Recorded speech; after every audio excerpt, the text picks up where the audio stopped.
What is up, YouTube, and welcome to this Star Wars and Justice League Dark video. So if you're new to the channel, please do drop a like, please do subscribe down below, click that bell button so you get notifications and never ever miss a video. And a like is super appreciated if you did enjoy the video. Of course you don't have to, but it's just so welcome, people. Star Wars fever is at a fever pitch, I guess is the best way really to describe it. I mean, it is possibly the most divisive film, the most divisive Star Wars film, I would say.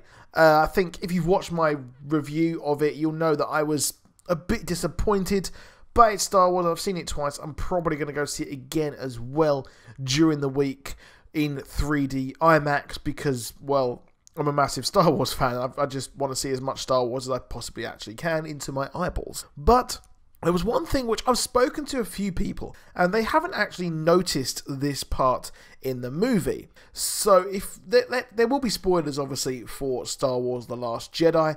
So in the movie, of course, we have Luke on Acto, and he's just chilling, and then Rey turns up and ruins his world. And she wants to be trained, and we know that, well, Luke is... this whole area is kind of like the conduit for the Force, seemingly.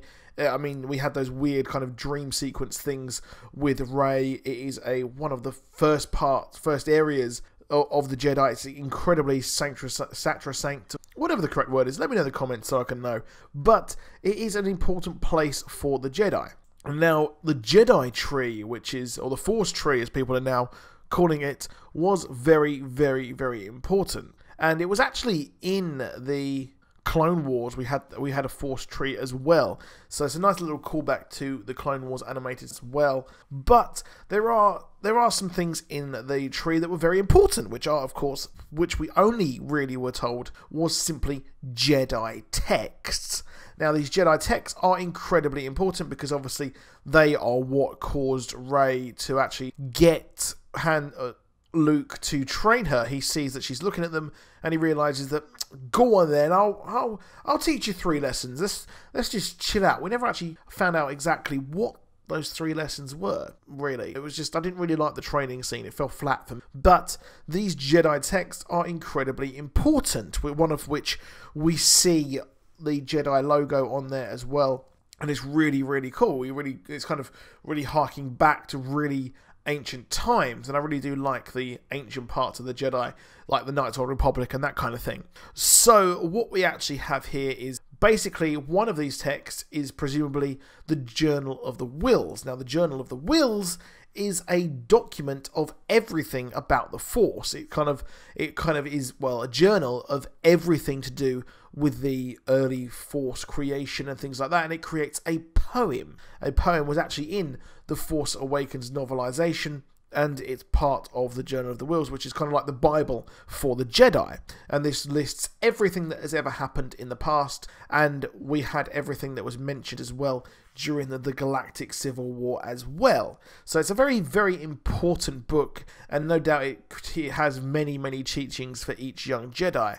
And this is a very, very important book, like I said, because, well, it contains everything. So all of the history is, you have to know what came before you, don't you? So one of these books is that, and I think that's really, really cool that they've seemingly hinted towards that. Now, they never actually explicitly mentioned that. And one thing that was really weird is that, well, we have Yoda appear. He turns up and he's just laughing and things like that. It's nice to see Yoda again. I have missed Yoda. And what happens is he actually says something which is really, really weird. We have Luke. He's decided that it's time to actually end the Jedi because he thinks that, well, if there's no Jedi, there can be no Dark Jedi, which means there can be no Kylo Ren, or there wouldn't be another Kylo Ren ever again, or another Vader, which I kind of understand his thinking there. All they've really done so far is lead to the end of peace and kind of niceness in the galaxy. And Yoda says, when Luke is about to burn it, he says that wisdom they held, but that library contained nothing that the girl Rey does not already possess. And, well, yeah, it seems like he's hinting that, well, Rey doesn't need any of those texts. She doesn't need any training. She's already really powerful, which, yes, she really, really is. She is really, really powerful. However, these have two different meanings. So on the surface, it is that she doesn't need these. The Force is inside you, which is what we learned. But the thing here is she actually took these books. So when she left to go and fight Kylo Ren, or kind of meet Kylo Ren, she actually took those books with her, and they are on the Millennium Falcon. So at the end, when everyone is saved and they're on the Millennium Falcon, we actually see them in a drawer. When Finn opens a drawer, we see them on there. Now, this leads me to think that there could be many different reasons why she stole them. Obviously, she wants to continue her training. And there is another idea, which, apart from the obvious, is the fact that she could actually be starting a new Jedi Order.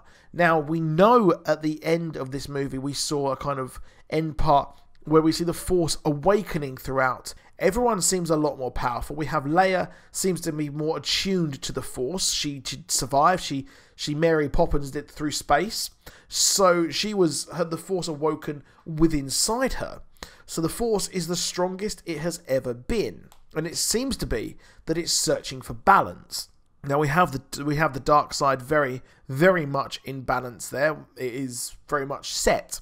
But now we need the light. And it seems like they're searching for the light to light the spark of the revolution. That's probably why it is awakening. And I think she will start her own Jedi Order to actually start this. So let me know what you think in the comments. Do you think that will probably happen next?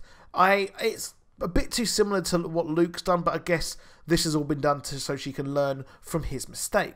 Now, next up, we also had something as well. We had some really, really cool stuff from the ex-director of Justice League Dark.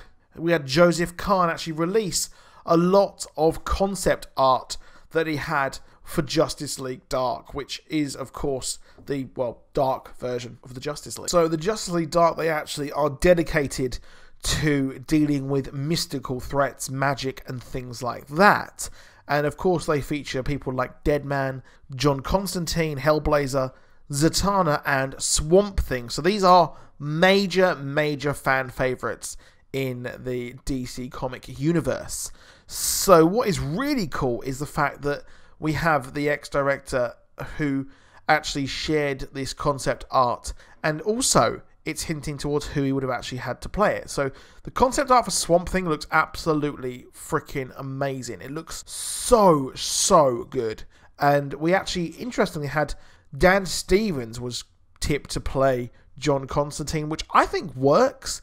I don't know if he could do a northern accent that well, maybe, because obviously it's a very thick northern accent for John Constantine, but maybe he could kind of soften it up a bit. And one thing I don't like that much is the portrayal of Zatanna. It makes her look like some kind of edgy goth girl, which I am a big fan of an edgy goth girl. But the problem here is that I really did like her kind of magician outfit. So she looks more like she is a magician by day, but then she actually solves occult mysteries at night. And it looks a bit too Suicide Squad for me. I think Deadman looks really cool. It would be hard to do, but I think he looks awesome. And then we've got Jason Blood, who has been changed quite a lot with. And now I'm going to probably savage his name. I can never pronounce this actor's name. We have Chiwetel Ejiofor. I'm sorry, it's terrible. I cannot pronounce her name. But he'll play Jason Blood, aka Etrigan the Demon, and he's actually bound to Etrigan the Demon. And, well, it's just lives a terrible life of having to, be bound to a demon who can pop out at any moment. But Zatanna and Constantine are huge, huge favourites. And I think that having Natalie Dormer play that role of Zatanna is perfect casting. So let me know what you think in the comments. Do you think that that all this would fit in well with the DCEU? Or do you think that they made a mistake by having Suicide Squad so early? So that is it for this video. Please drop a like. Please subscribe. I'll see you soon. Goodbye.